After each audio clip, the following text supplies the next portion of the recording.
इल्मु, अदब, सियासत, समाजी भलाई, तारीख़ ऐं तफ़रीह ते मुश्तमिल अव्हांजो पंहिंजो सिंधी रुख न्यूज़ चैनल ॾिसणु न विसारींदा। तव्हां लाइ हर ख़बर जी सही ख़बर रुख न्यूज़ चैनल। बिस्मिल्लाहिर्रहमानिर्रहीम। मां रुख न्यूज़ चैनल जो नुमाइंदो कबीर हुसैन अबड़ो, ॻोठ नौशेरो अबड़ो, तालको गढ़ियासिन, ज़िलो शिकारपुर। हिन वक़्तु असां नज़ीर शाकिर बिरोईअ जी ओताक़ ते मौजूदु आहियूं। सिंध ऐं बलूचिस्तान जो नामवर आलिम, अदीब, मुहक़िक़, अहले कलम, मुफ़क्किर, दानिशर नज़ीर अहमद बिरोई। अस्सलामु अलैकुम। वालेकुम। साईं, तव्हांजी अदबी ख़िदमत कहिड़ी आहे, असांखे हुन जी आगाही ॾींदा? बिस्मिल्लाहिर्रहमानिर्रहीम। मां रुख यूट्यूब चैनल जो शुक्रगुज़ार आहियां जंहिं मूंखे टाइम ॾिनो ऐं मूंखे कवरेज ॾिनी।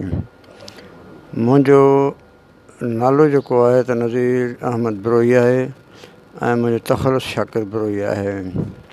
मुंहिंजा जेके वॾा आहिनि उहे ख़ान ख़ुदादर ख़ान बिरोई जेको हाकिम हो 1857 खां 1893 ताईं जंहिं हुकूमत कई उन जे दौर में सिंध आया।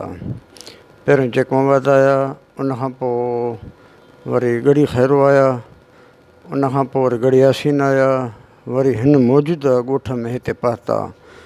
पोइ हिते पीरज़ादो अब्दुल मजीद हो, उनखां ज़मीना वरितऊं।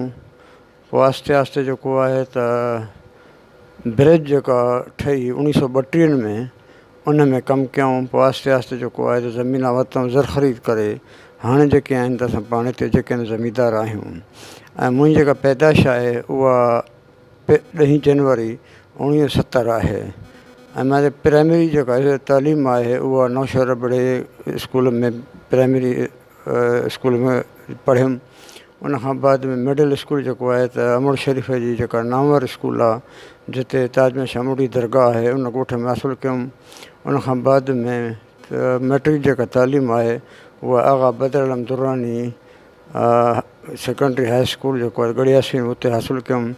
उनखां बाद में FA ऐं इंटर जी तालीम आहे, BA जी तालीम आहे, MA जी तालीम आहे मां चेला सिंघण शीतल दास जेको गवर्नमेंट डिग्री कॉलेज आहे उतां हासिलु कयुमि।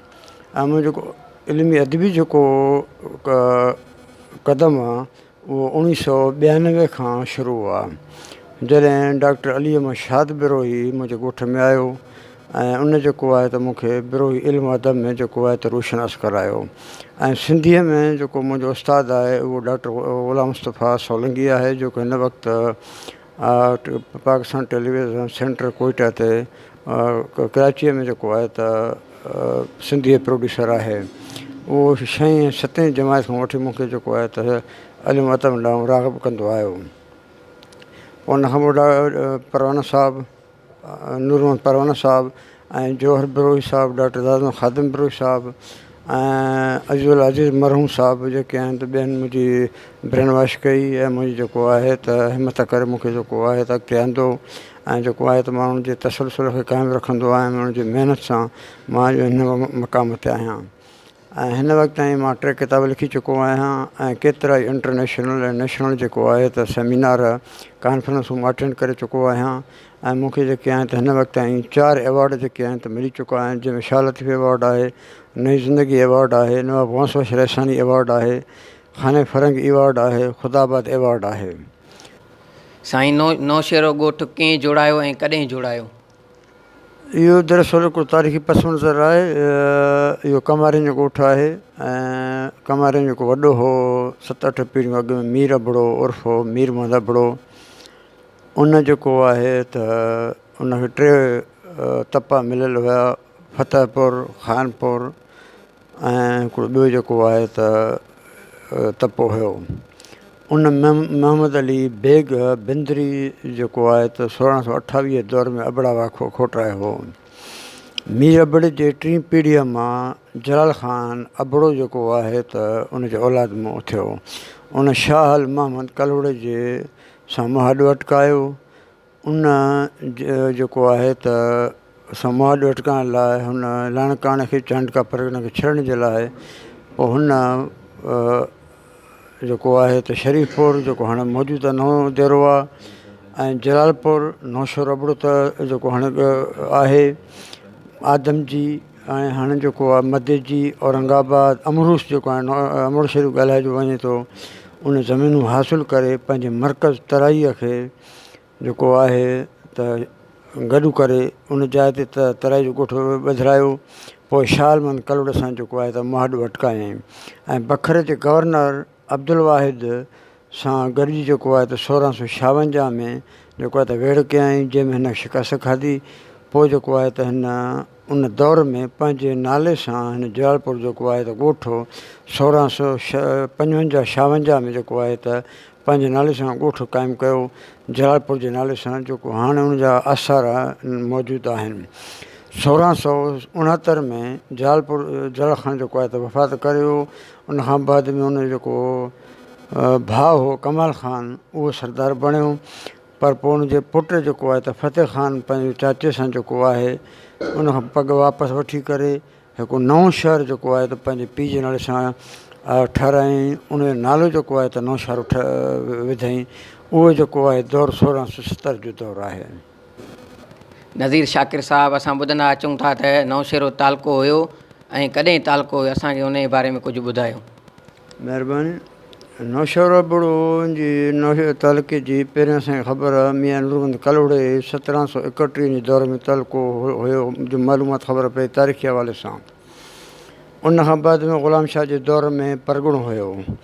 परगि॒णो जेको आहे त तारीख़ी हवाले सां ज़िले खे चयो वेंदो आहे। ग़ुलाम शाह जी वफ़ात 1772 में थी। उनखां बाद मियां अब्दुल नबी जे दौर में फ़ौजी छावणी हुई, यानी त परगि॒णे जी हैसियत ख़तमु थी त उनखां पोइ छावणी हैसियत उनखे मिली वई। त इन दौर में इज़त यार ख़ान जेको आहे त अफ़गानिस्तान में क़ैद हुयो। तैमूर ख़ान जी पुठभराई उनखे हासिलु हुई। उन जेको आहे त महफ़ूज़ ख़ान खे उनखे साण करे सिंध जी हुकूमत जो परवानो उनखे साण ॾेई करे रवानो कयो। उन फ़ौज वठी करे लखी ऐं शिकारपुर जे विच में मियां अब्दुल नबी ख़ान सां जहिड़ो कयो, जंहिंमें इहो जहिड़ो 1779 में थियो, जंहिंमें इज़त यार ख़ान शिकस्त खाधी ऐं शिकारपुर में क़िले बंदि थिया। इन में शिकस्त खाई इहे सभु गिरफ़्तार माण्हू थिया। ऐं इन खां पोइ मियां अब्दुल नबी जेको आहे त उनखे हर हिकु माण्हूअ खे उनजी हैसियत जे मुताबिक़ इकराम ॾेई करे जेको आहे त वापसि कयो। ॿिनि महीननि खां पोइ वरी मियां अब्दुल नबी जा पंहिंजा जेके जर्नल हुया मीरण मलूक ऐं मुबारक टालपुर, उहे जेके आहिनि त मियां अब्दुल नबी सां जहिड़ो कया। मियां अब्दुल नबी जे तरफ़ां ठईम बि हुया, कुझु ॿिया बि हुआ। उहो जहिड़ो जेको आहे त नौशहर खां 1 किलोमीटर परते शामन वारे खंड जिते हाणे जेको आहे त बिरोहिन जो ॻोठु आहे फ़क़ीर अज़ीम वारो, ऐं उनजे भिक सां हिकिड़ो जेको आहे त वॾो क़ब्रिस्तान आहे, उते जहिड़ो थियो। इहो जहिड़ो जेको आहे त फरवरी 1779 में थियो। उते जेको आहे त अञा ताईं उन मीरण मलूक ऐं मुबारक टालपुर जा जेके क़बरूं आहिनि उहे अञा ताईं जेके आहिनि त मौजूदु आहिनि।